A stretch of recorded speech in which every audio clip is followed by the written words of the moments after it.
Everyone, welcome to our channel. तो आज हम 14 से 18 जून के जो भी इम्पोर्टेंट करंट अफेयर्स हैं वो आज हम यहाँ डिस्कस करेंगे, जिसमें इम्पोर्टेंट टॉपिक्स हमारे आज के होंगे अग्निवीर स्कीम, जो कि ट्यूसडे को 14 जून को लॉन्च की गई थी। सेकेंड चीज़ जो इम्पोर्टेंट होगी वो होगी northern island protocol bill, ASEAN, and at the end हम question of the day and वो कैब ऑफ द डे जो है वो डिस्कस करेंगे। So without wasting further time let's get started. First है हमारा अग्निपथ स्कीम के बीच में, अग्निपथ स्कीम के बारे में। ठीक है, अब ये स्कीम क्या है, देखें ये स्कीम जो है ना वो सेंट्रल गवर्नमेंट ने 14 जून ट्यूसडे को लॉन्च की थी।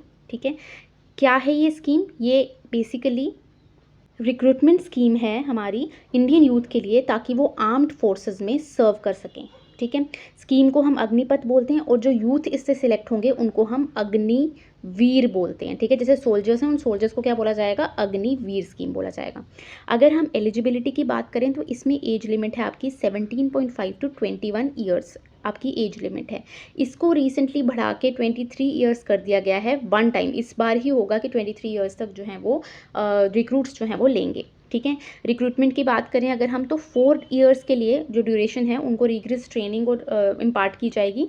ठीक है, कोई रिक्रूटमेंट प्रोसेस में चेंज नहीं होगा। अगर हम की फीचर्स की इसमें बात करें तो इसमें एनरोलमेंट किया जाएगा जितने भी सोल्जर्स हैं, सेलर्स और एयरमैन, मतलब पहले जो भी जिस भी तरीके से रिक्रूटमेंट होती थी, एयरमैन जो कि एयरफोर्स में, सेलर्स जो कि नेवी में, सोल्जर्स जो कि आपके आर्मी में, अब वो सारे इसी स्कीम के थ्रू जो हैं वो रिक्रूट किए जाएंगे। ठीक है, पैन इंडिया स्कीम है एंड जब 4 ईयर्स हो जाएंगे उसके बाद आपको सेवानिधि पैकेज भी मिलेगा। ठीक है, जब 4 साल हो जाएंगे उसके बाद जितने भी रिक्रूट्स होंगे ना, जितने भी ट्रेन हुए होंगे स्कीम के थ्रू, उनमें से 25% जो है उनको फर्दर जो है उनका कॉन्ट्रैक्ट पीरियड 15 ईयर्स तक का बढ़ा दिया जाएगा।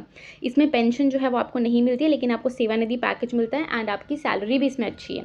100% अपॉर्चुनिटी है to apply for enrolment in permanent cadre. ठीक है, and based on merit and organisational requirement 25% जो मैंने बताया कि 25% अग्निवीर जो हैं होंगे वो सिलेक्ट किए जाएंगे through central transparent rigorous system after 4 years. ठीक है, इस स्कीम की बात अगर हम एक बार फिर से देखते हैं, गवर्नमेंट ऑफ इंडिया ने इसको लॉन्च किया था। ठीक है, 17.5 टू 21 ईयर्स, ये सब चीज़ें इंपॉर्टेंट हैं आपकी। ठीक है, उनको एनरोल किया जाएगा on an all India all class basis, और इसमें अपर एज लिमिट अभी के लिए 23 ईयर्स जो है वो कर दी गई है। जो भी इससे सिलेक्ट होंगे उनको अग्निवीर्स बोला जाएगा, जिनकी एक डिस्टिंक्ट रैंक होगी। ठीक है, क्या ये पेंशनरी बेनिफिट के लिए एलिजिबल होंगे? तो नहीं, they are not eligible for pensionary benefit, लेकिन इनको सेवानिधि पैकेज जो है इनमें वो मिलेगा। फिर क्या ये डिफेंस ऑफिसर्स के लिए? नहीं, उनके लिए तो अभी भी एनडीए और सीडीए जैसे वो पहले रिक्रूट होते थे वो वैसे ही रिक्रूट होंगे। ठीक, उसके बाद एजुकेशनल क्वालिफिकेशन क्या चाहिए आपको? अगर क्लास 10 टू 12 बेस्ड ऑन आपकी एज पे, क्लास 10 से 12 के बीच में जिन्होंने क्लास 10 से 12 कर ली है उन वो जो है वो इसके लिए एलिजिबल हैं। ठीक, अब एक क्वेश्चन आता है कि क्या वुमेन एलिजिबल हैं? देखें, नेवल चीफ ने तो बोला है कि women will be a part of navy as Agniveer. ठीक है, लेकिन बाकी दोनों का भी स्टैंड क्लियर नहीं है। अगर हम परमानेंट एनरोलमेंट की बात करें कि जब 4 साल हो जाएंगे, मैंने क्या बोला कि अभी जैसे अभी जिनको भी वो लेंगे 4 ईयर्स तक उनको रिग्रेस ट्रेनिंग होगी। ठीक है, फिर उनको सर्विस में इम्पार्ट किया जाएगा। 4 साल के बाद जो हैं, जो भी हमारे अग्निवीर्स होंगे वो अप्लाई कर सकते हैं परमानेंट एनरोलमेंट के लिए in the armed forces. Permanent enrolment में क्या सबके सब सिलेक्ट हो जाएंगे? नहीं, सिर्फ 25% उसमें से सिलेक्ट होंगे ऑब्जेक्टिव बेसिस पे, कोई एग्जाम होगा या जैसे भी जो भी प्रोसीजर होगा उस टाइम पे। ठीक है, उनको जो है वो मिनिमम ऑफ 15 ईयर्स सर्व करना पड़ेगा। तो क्या बाकी जो है 75% उनको नहीं, उनके लिए भी जो है वो उनको भी एम्प्लॉयमेंट अपॉर्चुनिटीज़ दी जाएँ, वो भी जो है वो एक्सेल करें, उस पर ध्यान दिया जाएगा। ठीक है, एडिक्वेट री एम्प्लॉयमेंट अपॉर्चुनिटीज़ क्रिएट की जाएंगी जो रेस्ट 75% हैं, जो भी move out of the services करेंगे, और उनको सीआरपीएफ सीएपीएफ इन सब में भी प्रेफरेंस दी जाएगी जो है वो बोला गया था। क्या अग्निवीर जिसका मन करे वो कभी भी सर्विस छोड़ सकता है? नहीं, ओनली अंडर एक्सेप्शनल सर्कमस्टांसेस ऐसा हो सकता है, अदरवाइज जो है ये पॉसिबल नहीं है। ठीक है, एज देखें, as per the brief shared by air force, an Agniveer will not be permitted to leave the service before completing the engagement period except in exceptional cases. अगर हम सैलरी की बात करें, जैसे पहले साल में उनको मंथली 30,000 मिलेगा, लेकिन इन हैंड उनको 21,000 मिलेगा। फिर जो फंड होगा उसमें 9,000 वो डालेगा, 9,000 गवर्नमेंट डालेगी। ठीक है, वैसे सेकेंड ईयर में ऐसे होगा। एंड में जो आपको एग्जिट जब होगा 4 साल बाद, तो आपका सेवानिधि पैकेज मिलेगा 10.04 लाख का। ठीक है, तो ये हमारा जो है पूरा सैलरी का स्ट्रक्चर है इनका। तो यही था हमारा अग्निवीर स्कीम के बारे में। अगर मैं बोलूँ कि ये पूछी कैसे जा सकती है, तो अग्निवीर, इसकी एज पूछी जा सकती है। जो अभी रिसेंटली वन टाइम रिलैक्सेशन हो गई, इनको क्या बोला जाएगा? इनको अग्निवीर बोला जाएगा। आपसे पूछा जा सकता है कि क्या उनको पेंशनरी बेनिफिट मिलेगा या नहीं मिलेगा, एजुकेशनल क्वालिफिकेशन क्या है, क्या वुमेन इंडक्ट होंगी या नहीं होंगी, ठीक है, कितने % जो हैं लोग आगे सिलेक्ट होंगे, जो अग्निवीर होंगे वो कितने % सिलेक्ट होंगे। सो ये सब एक आइडिया के लिए, ये सब आप ध्यान में रखें। नेक्स्ट हमारा टर्म्स हैं, जैसे बियर मार्केट हो गया, बुल मार्केट हो गया। देखिए बियर मार्केट क्या है? बियर मार्केट है जब एक मार्केट जो है प्रोलॉन्ग्ड, काफ़ी ज़्यादा प्राइस डिक्लाइन हो रहा है आपका, ठीक है, मार्केट का प्राइस डिक्लाइन हो रहा है। जब प्राइस डिक्लाइन हो रहा है, मार्केट का सिक्योरिटीज़ का प्राइस डिक्लाइन हो रहा है, तो क्या इन्वेस्टर वहाँ पे इन्वेस्ट करना चाहेगा? नहीं, उसको तो प्रॉफिट ही नहीं होगा। तो इन्वेस्टर्स सेंटिमेंट्स जो हैं इसमें नेगेटिव हो जाती हैं। तो इसकी डेफिनेशन अगर हम देखें, a bear market is when a market experiences prolonged price decline, ठीक है, प्राइस जो है वो decline. It typically describes a condition in which securities prices fall 20%, मतलब 20% या उससे भी कम जो है सिक्योरिटीज़ के प्राइस फॉल कर जाते हैं, ठीक है, फ्रॉम रीसेंट सपोज आपका 100 रुपीज़ जो है वो रहा होगा, 20% से भी ज़्यादा जो है अगर वो फॉल कर गए, ठीक है, तो जो है बोलेंगे कि हम बियर मार्केट है। बुल मार्केट वैसे ही क्या हो गया? बुल मार्केट हो गया आपका कि जब वो राइज करता है, ठीक है। तो bull market is a period of time when the price of an asset या सिक्योरिटी कंटिन्यूसली राइज करते हैं, और ये जो है सेंटिमेंट जो है वो पॉजिटिव करता है इन्वेस्टर के। कॉमनली एक्सेप्टेड डेफिनेशन क्या है बुल मार्केट की? When stock prices rise by 20% after 2 declines of 20% each. तो ये सिर्फ टर्म्स हैं जो आपको ध्यान में रखनी है। बियर जो है हमारा वो आपका डिक्लाइन होता है, एंड बुल जो है वो आपका ऊपर की तरफ जाता है, ठीक है। बेसिकली ये जो टर्म्स यूज़ की गई है ना, बियर एंड बुल, ये टर्म्स इस तरीके से यूज़ की गई थी कि वो जो ये अपने ओपोनेंट्स को कैसे मारते हैं। जैसे जो बुल है ना, वो अपने सींग ऊपर करके फिर मारता है, बियर जो है वो पहले नीचे करता है फिर वो ऊपर होता है। तो इसलिए क्योंकि ये नीचे होता है तो इसको बियरिश मार्केट बोलते हैं, क्योंकि ये ऊपर होता है तो इसलिए इसको बुलिश मार्केट बोलते हैं, ठीक है। चलिए नेक्स्ट है हमारा न्यूज़ में नदर्न आइलैंड प्रोटोकॉल बिल। तो नदर्न आइलैंड प्रोटोकॉल बिल से पहले हम देखते हैं कि नदर्न आइलैंड हमारा कहाँ है। देखें यूनाइटेड किंगडम जो है ना, अगर मैं यूनाइटेड किंगडम की बात करूं तो इसमें क्या क्या आता है आपका? इंग्लैंड आता है, ठीक है, जिसकी कैपिटल क्या है? जिसकी कैपिटल है लंदन। उसके बाद स्कॉटलैंड आता है हमारा, जिसकी कैपिटल है एडिनबर्ग, ठीक है। थर्ड आता है हमारा वेल्स, जिसकी कैपिटल है आपकी कार्डिफ, एंड फोर्थ आता है आपका नदर्न आयरलैंड, जिसकी कैपिटल है आपकी बेलफास्ट, ठीक है। मैप में देखते हैं हम, ये है आपका United kingdom, this is Scotland. Scotland की कैपिटल क्या बताई मैंने? एडिनबर्ग। फिर ये हो गया आपका वेल्स, वेल्स की कैपिटल होगी आपकी कार्डिफ। इंग्लैंड हो गया, इंग्लैंड की कैपिटल होगी लंदन। उसके बाद हमारा आयरलैंड नहीं है, नदर्न आयरलैंड है, जिसकी कैपिटल हो गई आपकी, नदरलैंड की कैपिटल होगी बेलफास्ट, जो कि यहाँ पे है आपकी बेलफास्ट, ठीक है। आयरलैंड जो है ये आपका यूरोपियन यूनियन का पार्ट है, it's not the part of United kingdom, ठीक है। तो ये 4 चीज़ें जो हैं वो यूनाइटेड किंगडम की पार्ट्स आते हैं। अब नदर्न आइलैंड प्रोटोकॉल बिल की अगर मैं बात करूं तो बेसिकली ये bill what is it about? देखिए अगर मैं बात करूं 2016 की, 2016 में आपका ब्रेक्सिट रेफरेंडम होता है, जिसमें 51% लोग बोलते हैं कि ब्रेक्सिट करना है, ब्रिटेन ने एग्जिट करना है यूरोपियन यूनियन से, एंड जो रेस्ट बच गए आपके 49% वो बोलते थे कि ब्रेक्सिट नहीं करना है। लेकिन क्योंकि ज़्यादा मेजॉरिटी जो है वो ये बोल रही है कि ब्रेक्सिट करना है, तो ब्रेक्सिट हुआ, ठीक है। अब ब्रेक्सिट तो हुआ, लेकिन यहाँ पे देखें आप, आयरलैंड जो है हमारा वो यूरोपियन यूनियन का पार्ट बन गया, एंड नदर्न आइलैंड क्योंकि वो यूके का पार्ट था तो ये आपका अब यूरोपियन यूनियन का पार्ट नहीं है, it is part of United kingdom. अब ट्रेड में प्रॉब्लम आने लगी, ठीक है। ट्रेड में क्या प्रॉब्लम आने लगी? यहाँ पे ये जो बाउंड्री है इनके बीच में, देखिए इन दोनों के बहुत कन्फ्लिक्ट्स होते हैं, नदर्न आइलैंड और आइलैंड की। ये जो बाउंड्री है हमारी, इसमें यहाँ से यहाँ जाना है, यहाँ से यहाँ जाना है, डिफरेंट जो है वो कस्टम्स एंड डिफरेंट जो हैं आपके रूल्स लगेंगे, क्योंकि नदर्न आइलैंड तो अब यूके का पार्ट है, तो आयरलैंड जो है वो यूरोपियन यूनियन का पार्ट है, तो यूरोपियन यूनियन तो अपने कस्टम्स के हिसाब से यहाँ पे जो भी रूल्स एंड रेगुलेशंस लगाएगी, ठीक है। तो एक सिंप्लीफाई करने के लिए प्रोसीजर, क्योंकि यहाँ पे ये ऑलरेडी कन्फ्लिक्ट जोन था और इससे और कन्फ्लिक्ट क्रिएट होता, नदर्न आइलैंड प्रोटोकॉल बिल लाया गया। उसमें क्या बोला गया कि instead of considering this as boundary trade के लिए, हम इसको बाउंड्री कंसिडर करते हैं। यूनाइटेड किंगडम से जो भी यहाँ पे आएगा, जो भी ट्रेड या कुछ भी जो यहाँ पे आएगा, उसको जो रूल्स एंड रेगुलेशंस हैं यूरोपियन यूनियन की, उसके साथ जो है वो कंप्लाई करना पड़ेगा। अब प्रॉब्लम ये हो गई, इससे यूके को प्रॉब्लम हुई। यूके को प्रॉब्लम क्यों हुई? क्योंकि यूके को कुछ भी यहाँ से यहाँ भेजना होता था, क्योंकि नदर्न आइलैंड तो आपका यूके का पार्ट है। जो यूके में कस्टम्स ड्यूटीज़ लगेंगी, या सॉरी जो भी rules and regulations United kingdom में लगेंगे वही इस पे लगेंगे। लेकिन क्योंकि नदर्न प्रोटोकॉल बिल के हिसाब से यहाँ से यहाँ पे जाने में जो है आपको यूरोपियन यूनियन के रूल्स एंड रेगुलेशंस को फॉलो करना पड़ेगा। तो इसलिए यूके बोल रहा है कि हाँ इसको जो है जो भी यहाँ पे आप ड्यूटीज़ लगा रहे हैं इसको आप ईज़ करें, ठीक है, इसको आप ईज़ करें, इसलिए ये न्यूज़ में है। तो उन्होंने अब कुछ बिल टेबल किए ताकि यहाँ पे जो है जो भी नॉर्म्स हैं उसको रिलैक्स किया जाए। तो ये पूरी न्यूज़ है। तो उसको प्रॉब्लम क्यों हुई यूनाइटेड किंगडम को? यूनाइटेड किंगडम को प्रॉब्लम हुई कि जैसे जो भी फ्रेश चीज़ें जो भी जाती थी उनकी शेल्फ लाइफ जो है वो वहीं पे पड़े पड़े जो है वो रुक जाती थी, क्योंकि इतने जो कम्बरसम प्रोसीजर था इनका, ठीक है। तो अगर हम देखें यहाँ पे लिखा भी है, एक minute just a second, why UK now wants to violate the protocol. क्यों वो वायलेट करना चाहता है? देखें, checks have made trade between Great Britain and Northern Ireland cumbersome with food product specially losing out on shelf life while they wait for clearance, ठीक है। Also कुछ taxation and spending policies हैं UK government की which can't be implemented in Northern Ireland EU rules की वजह से, क्योंकि ये दोनों तो एक ही है ना।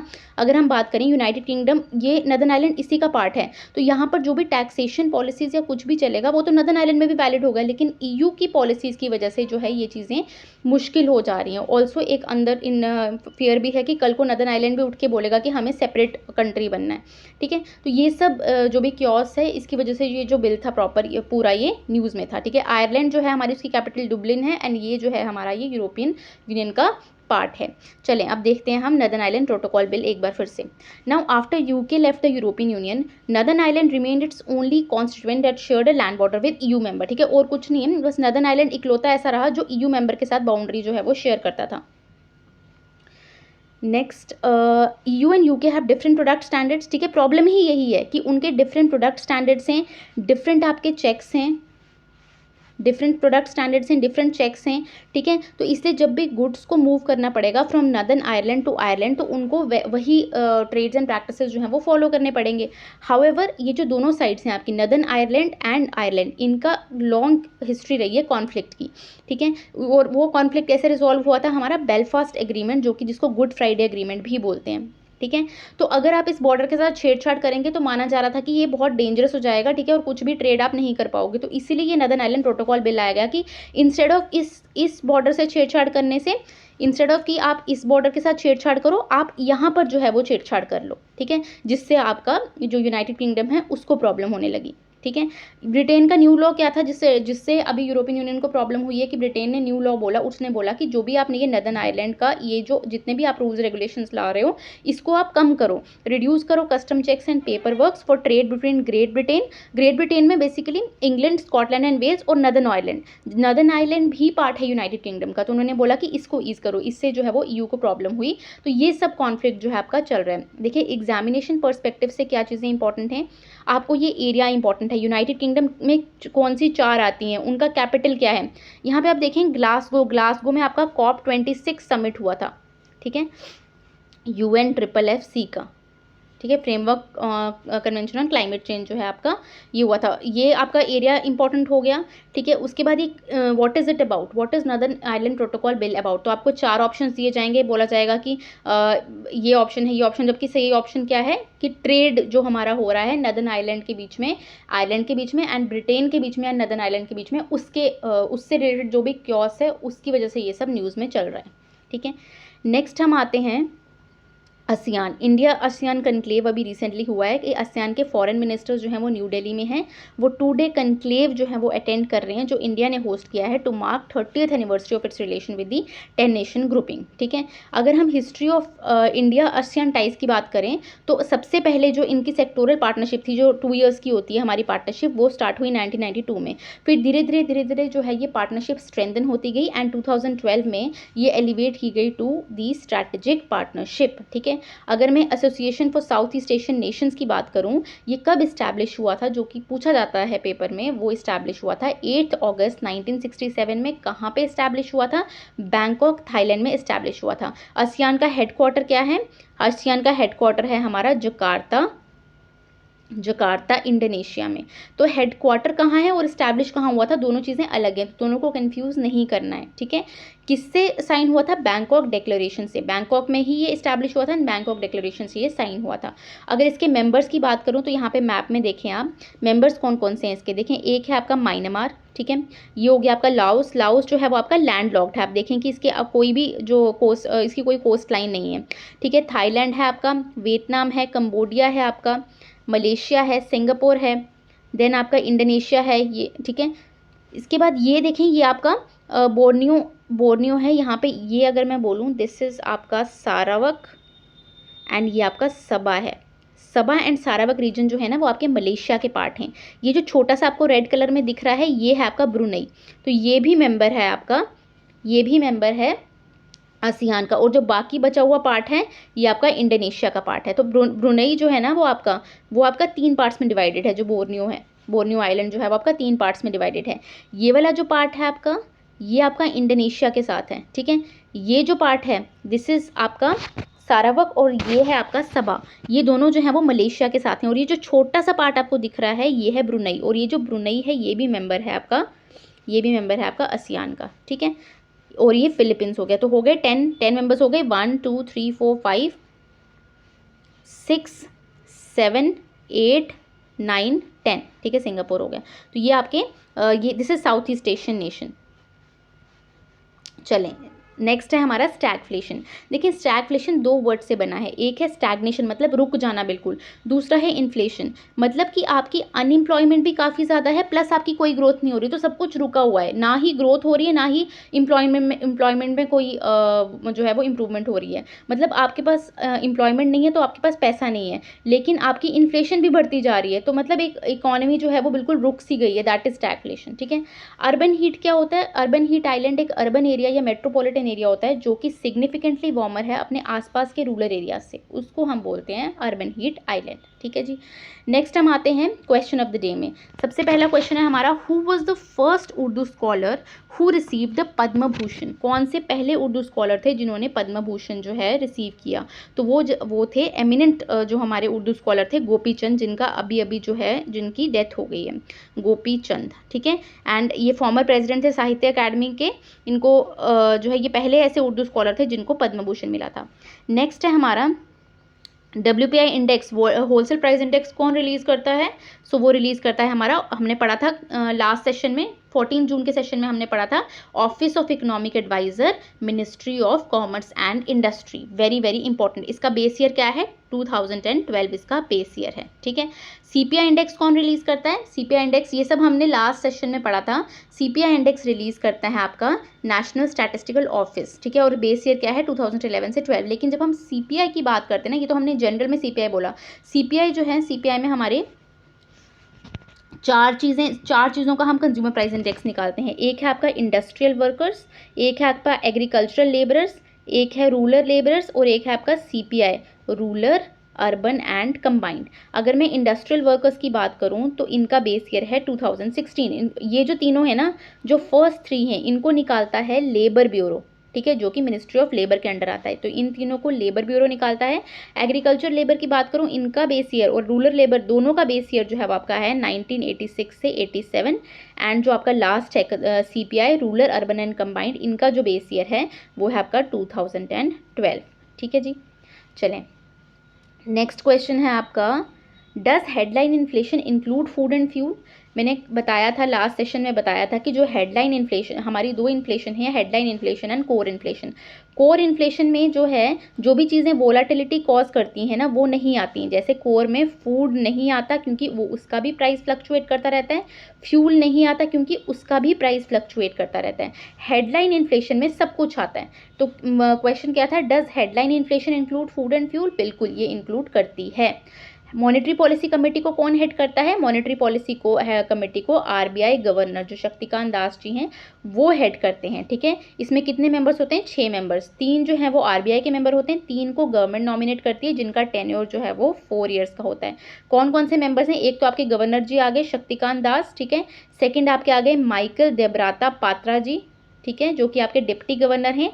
तीसरे आ गए MK सागर, ठीक है, ये भी एग्जीक्यूटिव डायरेक्टर हैं बैंक के। जो लास्ट के 3 हैं वो सेंट्रल गवर्नमेंट ने नॉमिनेट किए गए हैं। कौन कौन से हैं वो हैं आशिमा गोयल जी, आशिमा गोयल, शशांक भिड़े एंड आपके जयंत वर्मा। तो ये 6 मेंबर्स हैं आपके मॉनेटरी पॉलिसी कमेटी के।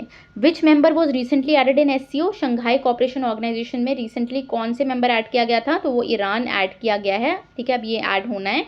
एंड कितने मेंबर्स हैं टोटल SCO के, 9 मेंबर्स हैं। कौन कौन से मेंबर्स हैं, कौन कौन से मेंबर्स हैं, का लास्ट सेशन में मैंने समझाया था कैसे याद रखना है, का, की, ता, तू नहीं होगा, यू होगा, ठीक है, प्लस रशिया होगा, प्लस चाइना होगा, प्लस इंडिया होगा, प्लस पाकिस्तान होगा, प्लस जो अभी रिसेंटली ऐड होने की बात हुई है ईरान होगा। इसमें का क्या है, Kazakhstan, Kyrgyzstan, Tajikistan and Uzbekistan, Russia, China, India, Pakistan and Iran, ठीक है। इसके हेडक्वार्टर कहाँ पे है, बीजिंग, चाइना। नेक्स्ट है हमारा आसियान के हेडक्वार्टर कहाँ है, जकार्ता, इंडोनेशिया में। Is India member of ASEAN, नहीं, इंडिया जो है वो स्ट्रैटेजिक पार्टनरशिप है आसियान के साथ, जो कि 2012 में अपग्रेड हुई थी टू स्ट्रैटेजिक पार्टनरशिप, लेकिन मेंबर नहीं है। मेंबर उसके 10 हैं जो हमने ऊपर देखे।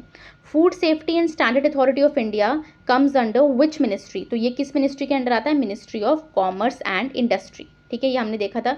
Sorry not commerce and industry, मैंने लास्ट बार ही समझाया था कि ministry of health. Food safety हम क्यों देखना चाहते, फूड सेफ्टी क्यों चाहिए, ताकि हमारी हेल्थ सही रहे, तो मिनिस्ट्री ऑफ हेल्थ। देखो इसमें हमेशा कंफ्यूजन होता है, तो मिनिस्ट्री ऑफ हेल्थ के अंडर ही आता है। Next, presidential election secret ballot से होता है या ओपन बैलेट से होता है, तो प्रेसिडेंशियल इलेक्शन हमारा सीक्रेट बैलेट से होता है, ठीक है। एंड ओपन बैलेट से राज्यसभा इलेक्शन बताएं मुझे कॉमेंट करके, वो सीक्रेट बैलेट से होता है या ओपन बैलेट से होता है। ये सब टॉपिक्स हम पिछले सेशंस में कवर कर चुके हैं, इसलिए मैं ये क्वेश्चंस पूछ रही हूँ। लास्ट में हमारा आता है वो कैब ऑफ द डे, ठीक है। वो कैब ऑफ द डे में सबसे पहला वर्ड है, इसमें रिलैक्स होकर आप आराम से सुने, ठीक है। देखें, कोई भी एग्जाम है, चाहे आपके एग्जाम में वो कैब आता है या नहीं आता, अगर आता है तब तो ये बहुत इंपॉर्टेंट सेशंस हैं, क्योंकि ये द हिंदू से सीधा उठाए जाते हैं। दूसरा, अगर ये नहीं आता है आपको, तो स्टिल आपकी वो कैब को इम्प्रूव करने में आपको हेल्प करेगा, तो आप ये सेशन ज़रूर देखें रिलैक्स होकर आराम से। तो हमारा फर्स्ट वर्ड है आपका इनॉक्वियस। इनॉक्वियस क्या होता है कि कोई भी चीज़ जो किसी को हार्म या अपसेट करने के लिए नहीं बोली होती, वो अपने ऐसी बोल दी होती, लेकिन वो किसी को अपसेट कर गई बाद में, लाइक वैसा। तो इनॉक्वियस क्या है हमारा, not meant to cause harm और अपसेट समथिंग। जैसे I made an innocuous remark about teacher and she really got angry, मैंने तो मतलब ऐसे ही कुछ बोला था लेकिन वो एंग्री हो गए, तो ये हो गया आपका इनॉक्वियस। नेक्स्ट इज नज। नज होता है किसी चीज़ को पुश करना, जैसे मतलब एल्बो से पुश करना या कुछ भी किसी चीज़ को पुश करना। जैसे इसमें सेंटेंस आता है, she stood and gave the chair a nudge with her foot, ठीक है। नेक्स्ट है हमारा स्टॉलवर्ट। स्टॉलवर्ट क्या होता है कि ऑलवेज लॉयल, हमेशा वो एक ही ऑर्गेनाइजेशन के लिए हमेशा लॉयल रह रहा है, ठीक है। जैसे ही has been a stalwart supporter of the campaign, ठीक है। नेक्स्ट हमारा आता है पॉनशॉन। पॉनशॉन देखें, अगर आपने ये प्रोनाउंसिएशन नहीं पढ़ी होगी तो आप इसको पेनचैंट जो है वो उसको प्रोनाउंस करेंगे, लेकिन यही होता है हमारा पॉनशॉन, मतलब something that you like very much to do, आपको बहुत पसंद है वो करना। जैसे he had a penchant for fast cars, या मैं बोलूँ he had a penchant for cooking, I have a penchant for cooking, ठीक है। I have a penchant for gardening, तो कुछ भी आप सेंटेंस बना सकते हो। तो penchant is something that you like very much to do, ठीक है। नेक्स्ट है आपका स्टाइफल। स्टाइफल होता है किसी चीज़ को प्रिवेंट करना फ्रॉम हैपनिंग, बीइंग एक्सप्रेस्ड और कॉन्टिन्यूइंग, कोई चीज़ मतलब आप ऐसे रोकने की कोशिश कर रहे हो। जैसे Brady's comment made her stifle a laugh, मतलब वो जो ब्राइडल ने कुछ ऐसा कमेंट किया ब्रैडी ने कि वो अपनी लाफ को, वो अपनी हंसी को छुपा रही थी, ठीक है। तो आप किसी चीज़ को प्रिवेंट कर रहे हो होने से, तो that is stifle. Next is मजल। मजल जैसे एनिमल के आगे वो लगा होता है ना, एक जाली सी लगी होती है ताकि वो बाइट ना करे, तो it is a covering put over an animal's nose and mouth in order to prevent it from biting. तो आप सेंटेंस क्या बना सकते हो, you should muzzle your dog, ठीक है, उसको कवर, उसके मुंह को कवर करके रखो। Next is inept. इनेप्ट होता है इतना स्किल या इफेक्टिव नहीं होना, जैसे ही was always rather inept at sport, ठीक है। तो ये आपके वर्ड आ गए कौन कौन से, इनॉक्वियस, आपका नज, स्टॉलवर्ट, पॉनशॉन, स्टाइफल, मजल एंड इनेप्ट, ठीक है। So that's all for today, thank you for watching, have a good day.